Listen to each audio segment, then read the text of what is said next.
Coming up tonight, a blaze destroys an eastern New Providence shanty town 2 days before it was set for demolition. Plus, from sunny Bahamas to sunny California, JetBlue begins nonstop services from LAX to LPIA. Our Jerome Sawyer made the journey and he'll tell you all about it.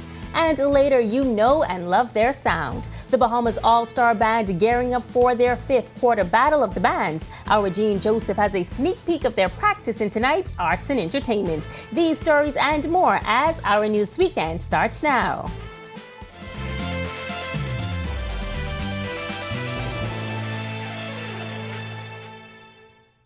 This is Our News Weekend. Thank you so much for joining us. I'm Megan Shepard. A shanty town set for demolition went up in flames yesterday afternoon.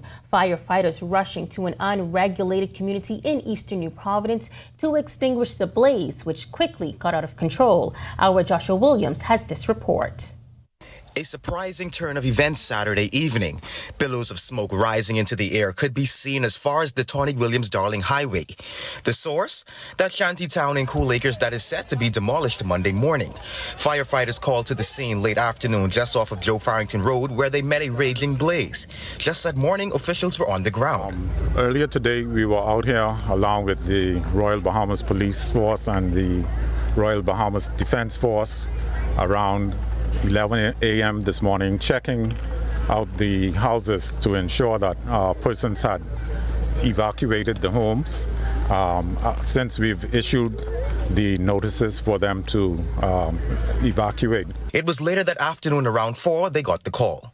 From our estimate, it's about 80% been damaged from fire. And so we were about to start the demolition on Monday morning. And so we would have to do cleanup and continue with the removal of the remainder. Drone footage showing extensive damage as the blaze covered much of the area.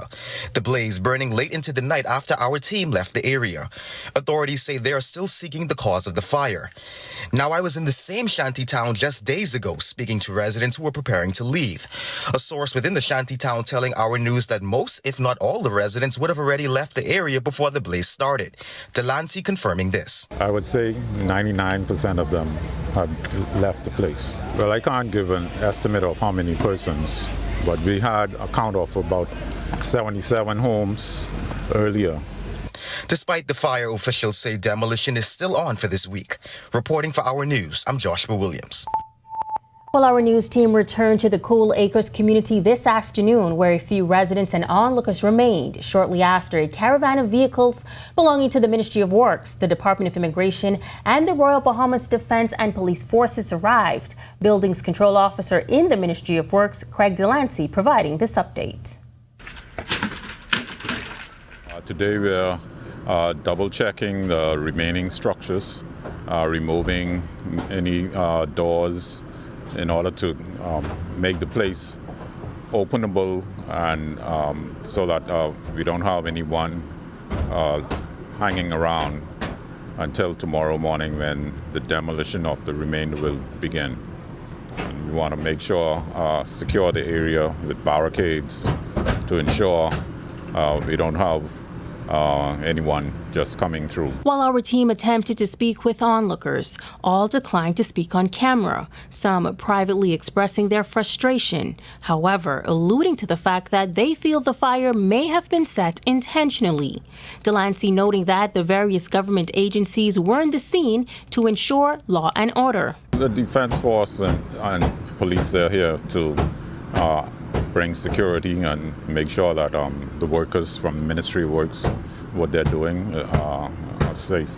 Now, Delancey could not confirm how many persons lived in that community, but he did express this particular concern. We want to make sure that persons don't build without a valid building permit, and we know persons have been moving salvage materials and going into other areas or other undeveloped areas, and we want to ensure that if you are doing that, we will be going in those areas as well. So you shouldn't be building without a valid building permit and on property owned by you or where you have consent.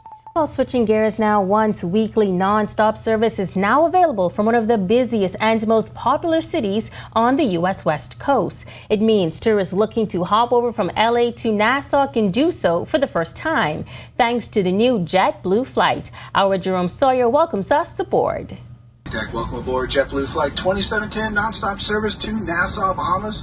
My name is Brian Beck, first officer. I'll be flying you on this inaugural flight.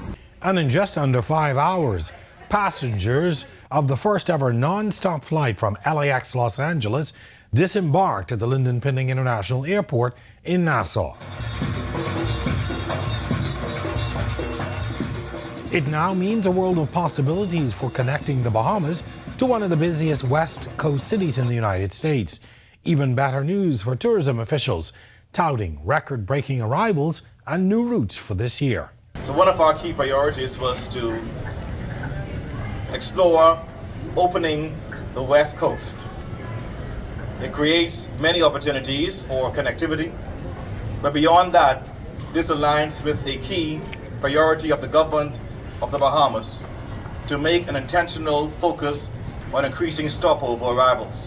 On Saturday morning, the very first Nassau-bound passengers enjoyed breakfast and beverages at the LAX departure gate, along with a swimming pigs mascot, all courtesy of Tourism's Deputy Director General and Aviation Director Kenneth Romer and his team, as well as other tourism partners. While LAX Airport and JetBlue executives seemed equally as excited to see the two cities connected, and for good reason. Nassau has everything to offer our travelers, including an idyllic vacation, stunning beaches, rich cultural heritage, and a world-class hospitality, as I previously mentioned. Adding this nonstop service between Nassau and Los Angeles opens up the new connecting options between Nassau and key markets that we serve from Los Angeles. And there are benefits on both sides of this new route. It signals more visitors for new markets, more room nights, and of course, more connections to the West Coast, Middle East, and even Asia. But the non-stop service means Bahamians are now just one plane ride away from the glitz of Tinseltown, Hollywood, the eclectic, laid-back Venice Beach, and stunning views of the Santa Monica area. Game nights for the many professional teams that call LA home, and the mega concerts attracting big names and even bigger crowds. Or, if you simply like the great view from above, the plane ride alone is worth the trip. Reporting for Our News, I'm Jerome Sawyer. Thanks, Jerome. The Small Business Development Center has funded approximately 200 businesses so far for 2023 at a cost of $7.5 million. The update's coming from SBDC Executive Director Samantha Roll, who explains which sector saw the biggest uptake.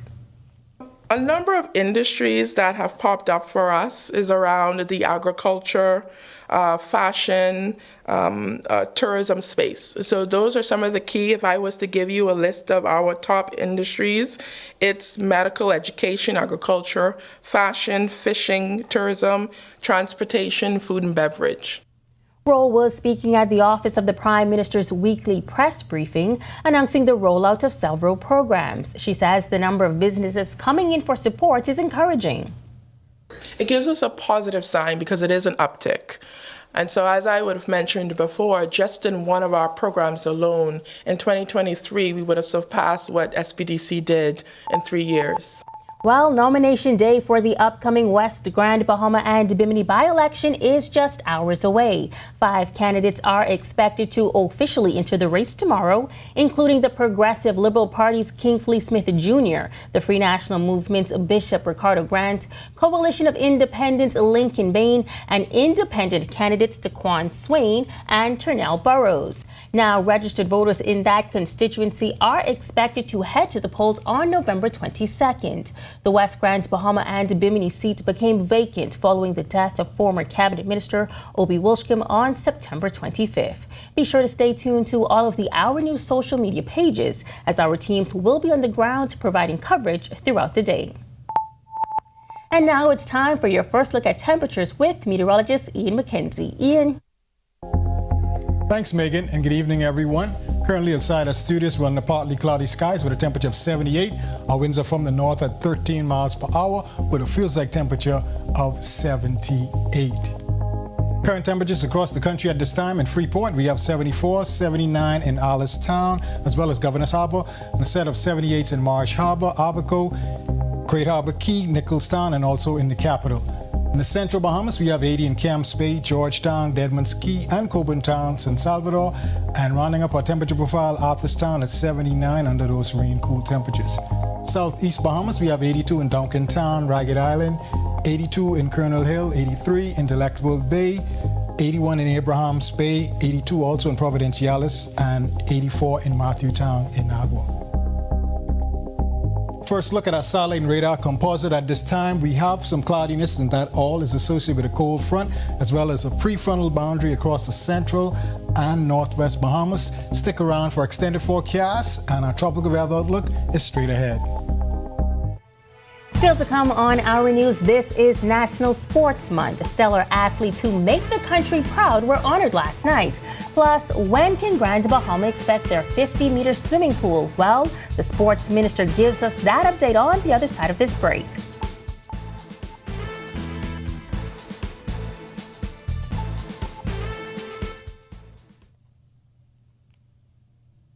Doctors Hospital is reimagined primary care. We have invested to improve our health system, ensuring that accessible, affordable, world-class clinical care is closer to you.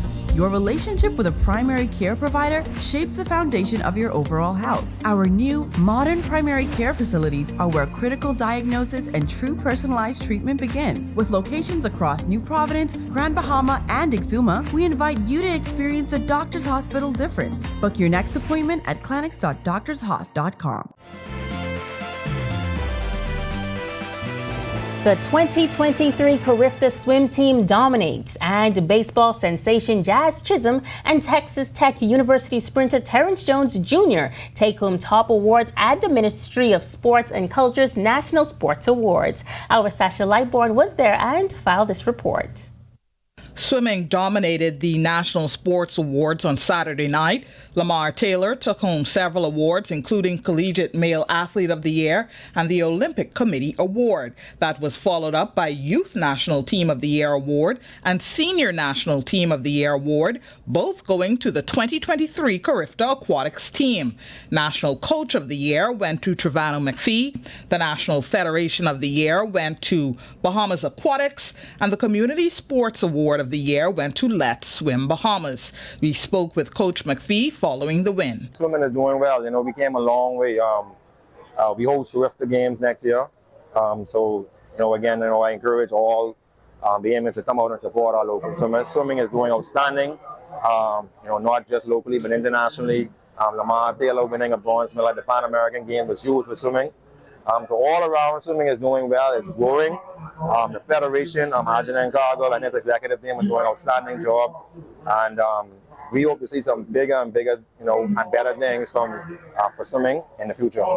Other winners included Family Island School Athlete of the Year, which went to Andrus's Tyler Pratt, and High School Female Student Athlete of the Year, Jemiah Nabi. I feel really good to win that award, and I am proud of myself because I know the whole track season, and I'm just excited and proud. Amazing to know that people chose me to be an athlete of the year, and that I impacted other people this year, and it definitely gave me motivation to go into next year's season and try my best. Taking home the Junior High School Male Athlete of the Year was sailor Craig Ferguson Jr. It feels great. Very honored. I worked hard for it. A lot of hard work and dedication. Now taking home the top trophies for the night were Terrence Jones Jr., who received the Minister of Sports Award for Excellence, and Jazz Chisholm Jr., who snagged the Prime Minister's Award for Excellence. Reporting for Our News, I'm Sasha Lightborn. When the 2023 Carifta swim team returned from Curacao as the 5-time consecutive champions back in April, Prime Minister Philip Davis and Sports Minister Mario Boleg announced that Grand Bahama would get a 50-meter pool. Fast forward to this month, and the Sports Minister says government is waiting on designs from the company contracted. He also says a location has been identified. Martha, who is preparing the pools now, who's going to be repairing the pools for the Carifta, I've spoken to them and they are now putting a design in place. We cannot break ground to start a pool without having a design on how the pool is even going to look. So as soon as I'm provided with a design, we have identified the location on the GB complex. Deputy Director Norris Bain has showed me it last week when I was there. And so we have identified the spot. Once the design is finished, we can then take that to Ministry of Works for approval. They can then look at it, go look at the site. Then when we get to that point, we'll break the grounds and then we'll have that pool up and running. And the sports minister says there's no need to rush the process as the money is there. Money is already set aside in this year's budget for the commencement of that pool. But of course, there's no need to rush to break ground to start the pool if you don't even have a drawings on what it's going to look like. When our news comes back from the break, our Marlena Leonard takes you inside the Platinum Riders Club. And then we take you to West Grand Bahama. Our Italia Hall takes a deep and delicious dive into how Grand Bahamians relax and unwind on a Sunday afternoon. We have those details when our news weekend returns.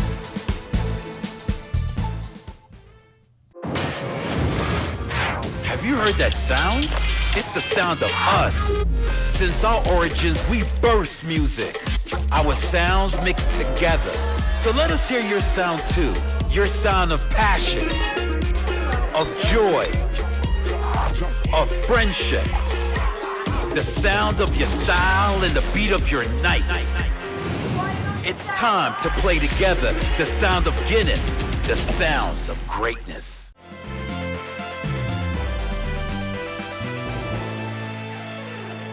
Welcome back. You've probably seen or heard the motorcycles about New Providence on Sunday evenings. But the Platinum Riders are more than a bikers group. They're also involved in community outreach, as our Marlena Leonard learns in this report. Well, the Platinum Riders has been around for about 15 years. We have about 45 members. Our main objective is to build a family through riding, all right, as a group, encouraging safe riding while we build our communities. Yes, we have about 3 female riders in our group. Age bracket run from, well, you got to be over 18 to ride along with us, all right? And we age like our chaplain. He is 65 years old and he still can handle his motorbike, you know? So once you have a bike, once you believe in safety, we are a bunch of businessmen. All right, so we are businessmen who got together for the love of riding motorcycles, and that's how we really get together and form the Platinum Riders. Brown says his love for motorcycles has been with him since childhood, but says when he first came across the Platinum Riders, he had the misconception that many have about biker groups. Saw the Platinum Riders, you know, just driving around the street, and I saw them on their motorcycles. I firstly thought it was a gang. Right, but I saw them giving back to the community, assisting with the Cancer Society. I mean, they're doing so many things in the community, and I say I want to be a part of that group. So that is what really drew me to Platinum Riders. And they're even getting requests for appearances, Brown tells us. Reporting for Our News, I'm Marlena Leonard. West End has been labeled as the home of hospitality. It's an area many people often visit on Sundays to get a taste of the country's native dishes. Our Italia Hall visited a count stand that has been a part of that community for decades to find out what keeps customers coming back. Looking for one of the best conch salads in the country? Well, you just may find it in the community of West End. Sherry and Shabo's Conch Stand is a family-owned business that's been in operation for over 40 years. West End native and owner Sherika Smith has been taught how to make the salads from the age of 3. I've been on the bay with my mom and dad. Just, you know, as you break out the conch, you want a conch pistol. So you take out the conch pistol and I start from there, and ever since I fall in love with it. But making a conch salad takes lots of preparation. You cut up the conch. After cutting up the conch, you put in your herbs of your liking, because some people are allergic to certain stuff. So I make sure I ask, are you sure? So, yeah. So onion, tomatoes, and sweet pepper is the order of the day for conch salad. And there are some picky eaters. I have people come with these weird orders, and I like, okay, so you want just a conch. Just a conch. I said, okay, I understand. You just want a conch, lime, and some orange. No, not even orange. I just want the lime. And they add a little pepper to it. So I cut it up. You know, some like it fine, some like it chunky.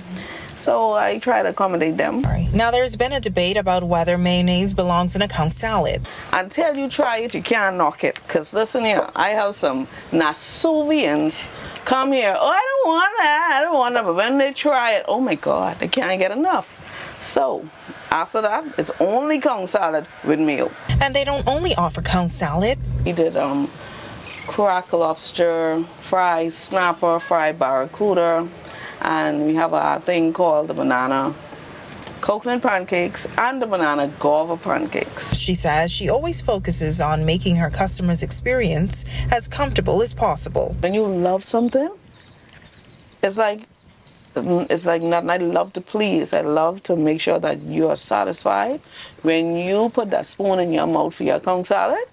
And it reminds me of my father, because he is get off on it, because when he said, this tastes so good, and then, you know, our new product, the pickled conch and all of that, you know, everybody's so excited. Reporting for Our News, I'm Italia Hall.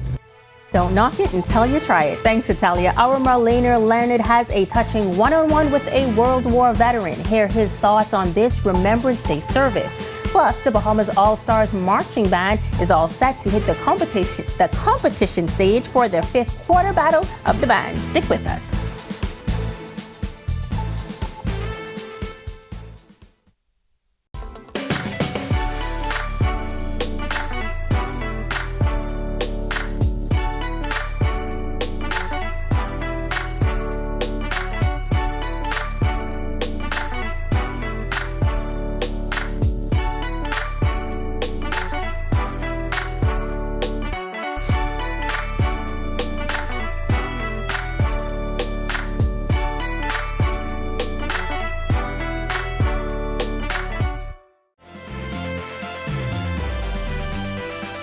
You're watching Our News Weekend. Welcome back. In our coverage of Remembrance season last year, our Marlena Leonard did a series of stories highlighting the British Legion. More than one of those stories featured Comrade Vernon Pender, now 98. We got to check back in with him and see how he's feeling for this year's veteran season. My name is Vernon Maxwell Pender. The 5th of October, 1998. That's Comrade Vernon Pender, and you might remember him from our coverage of Veterans Month last year. He was in good spirits and excited to have guests when we visited him at his home on Thursday afternoon. He was especially excited to see the chair of the British Legion Bahamas branch, Adina Monroe-Charlo. I thank God for Miss Monroe, because I didn't know how he would have managed.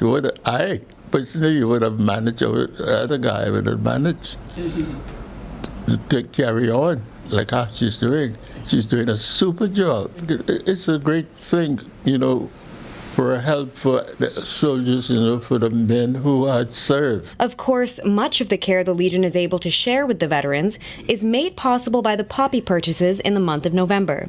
We asked Comrade Pender what he would say to those who hesitate when they see the poppy tables. I think they should buy one or more, because I tell them that this poppy is a commemoration of the men who served in World War II. Last year, we rode in the vehicle with the nonagenarian on his way to the service on Remembrance Sunday. When we ask if he's looking forward to this year's service on November 12th, it's obvious how much the day and service of recognition means to him. I dream about it every day, night and day. Reporting for Our News, I'm Marlena Leonard. Thanks so much, Marlena. Well, we had some great weather today outside our studios, but as to what you can expect heading into the work week, meteorologist Ian McKenzie is back with your extended forecast. Thanks, Megan. Welcome back, everyone. Here's a look at your extended forecast, where we still have this cold front draped across the central northwest Bahamas area. Across the tropics right now, tropical cyclone formation is not expected over the next 5 days. That's good news. Take a look at the boating forecast for the northwest Bahamas. Small craft should exercise caution in those swells. Winds north to northeast, 15 knots, seas 3 to 5, but up to 7 feet offshore in those swells. Low tide tonight at 8:13 p.m. High tide tomorrow morning at 2:12 a.m. For the central and southeast Bahamas, again, a caution in those swells. Winds northeast-east at 10 to 15, seas 2 to 4, but up to 6 feet offshore in those swells. Here's a look at your national forecast.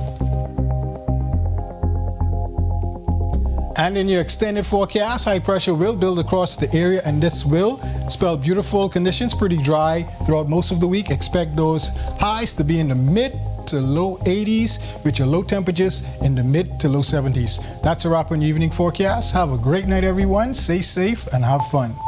The Bahamas All-Stars is a 150-member strong team. In their 12-year history, the band has helped countless young Bahamians get an education through scholarships while producing some of the country's best musicians and dancers. And you will get to see them at work soon as they get ready for their 5th quarter battle of the bands. Our Jane Joseph went to the government high school to get a sneak peek of the All-Star Showdown.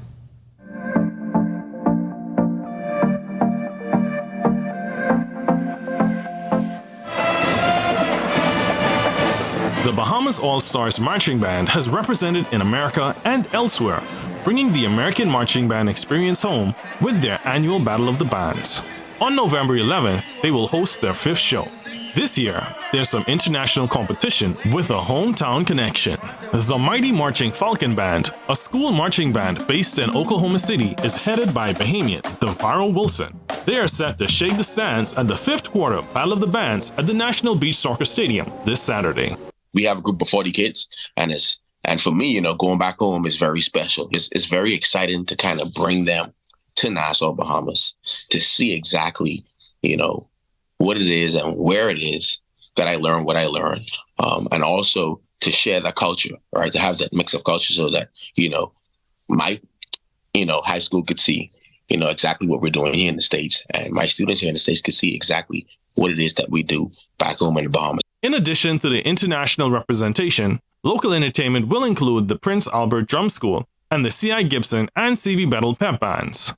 Bahamas All-Stars Assistant Director Luke Cayley Sr. promises a history-making event. His band members have been working diligently, preparing to defend their home turf. Man, you can expect an amazing show. These guys, they have been working hard.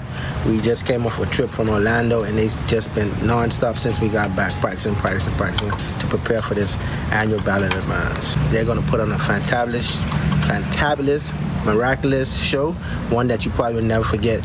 Reporting for Our News, I'm Gene Joseph. Thank you so much, Gene, and thank you for joining us for Our News Weekend. On behalf of the entire team, I'm Megan Shepard. Have a safe and wonderful evening.